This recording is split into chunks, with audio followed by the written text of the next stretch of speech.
वरती केला. प्रेमाचा चुतियाप्पा तर आमच्या आयुष्यात नाहीये, मग हे फुलं मला कोणी दिली असतील? जे काम 20 मिनिटात होऊ शकतं ना, त्याला 2 तास कसे लावायचे माझ्याकडनं शिका. काय झालं, आधी मी स्टुडिओवर गेले, मीटिंग केली आणि अचानक प्लॅन ठरला की शूट करूयात. मग मी स्टुडिओवरनं परत घरी गेले, जे काय एक्स्ट्रा कपडे होते ते मी कॅरी केले सोबत आणि त्यानंतर पुन्हा स्टुडिओवर आले. ओय, मी काय फक्त बोट फिरवत नाही, तर हे मला ना व्यवस्थित वाजवता येतं. मी स्टुडिओवर गेले आणि कोण नव्हतं, सो हे सगळं करत बसले.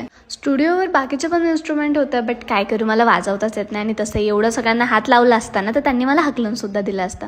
आणि हे एवढं छोटंसं गिटार बोलतात का काय, डोंट नो. काही चुका मी केल्यात, पण हे बाळ सॉरी बोलते मला असं वाटतंय. चला बाद झाला आता टाइमपास, आता काम करूयात.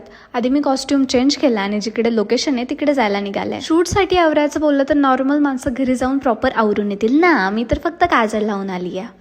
मी स्ट्रीट डॉगला अजिबात घाबरत नाही, कारण मला तरी असं वाटतं ना भाई, त्यांना प्रेम मिळालेलं नसतं कधी आयुष्यात, त्यामुळे त्यांना असं प्रेमाने जवळ घेतलं की ते खुश होतात, भीताय काय त्यात. नंतर या हाफ गोल लाइटिंग पाशी शूट करायचं होतं, बट तिथे पॉसिबल नाही झालं. त्यानंतर पुढचं जे शूट आहे ते आम्ही या ब्रिजवरती केला. प्रेमाचा चुतियाप्पा तर आमच्या आयुष्यात नाहीये, मग हे फुलं मला कोणी दिली असतील? दिलेली वगैरे काही नाहीयेत, प्रोडक्शनची आहेत, कारण का इथे शूटसाठी आलं होतं तर त्याचसाठी ती फुलं आणली होती. रिअल लाईफ में तो मुझे प्रेम में इंटरेस्ट नाहीये आणि ऑन कॅमेरा मला ब्रेकअपचं सीन करवता येतं. तुम्ही एक गोष्ट ऑब्झर्व केली का, ज्यावेळेस आम्ही आलो होतो बऱ्यापैकी लाइटिंग वगैरे होत्या, पण शूट करता करता आम्हाला इतकं लेट झालं की सगळ्या लाईट्स वगैरे बऱ्यापैकी कमी झाल्या. त्यानंतर सगळं आवरलं आणि गपचूप घरी गेलो, कारण का खूप जास्त लेट झालं होतं.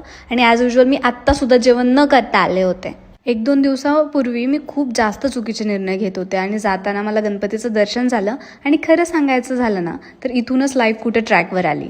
चला तुम्ही पण जेवा, झोपा. Good night, bye, Tata.